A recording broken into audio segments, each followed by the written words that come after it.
బొచ్చు తగ్గాలనుకునే వారికి, కొవ్వు కరగాలనుకునే వారికి, షుగర్ తగ్గాలనుకునే వారికి, రక్తంలో ట్రైగ్లిజరైడ్స్ ఎక్కువ ఉంటే గుండె జబ్బులకు దారితీస్తాయి, అవి తగ్గాలనుకునే వారికి, బ్యాడ్ కొలెస్ట్రాల్ ఎల్డిఎల్ ఎక్కువ ఉండి తగ్గాలనుకునే వారికి, అన్నాలు ఏ వెరైటీస్ అయినా మానేసి పుల్కాలు ఇలా పెట్టుకోండి. పుల్కాలు వద్దనుకున్న వారు 2 రాగి రొట్టెలు 2 జొన్న రొట్టెలు ఏదైనా ఇట్లా పెట్టుకోండి. ఏదైనా వెరైటీ 1/2 కేజీ 3/4 కేజీ కూర పెట్టుకు తినేసేయండి.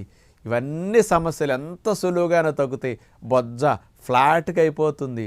ఇలాంటి మంచి టెక్నిక్ ప్రకారం మీరు జొన్న రొట్టెలు రాగి రొట్టెలు ఇంట్లో ట్రై చేయండి. గుల్లగా మెత్తగా ఉంటాయి.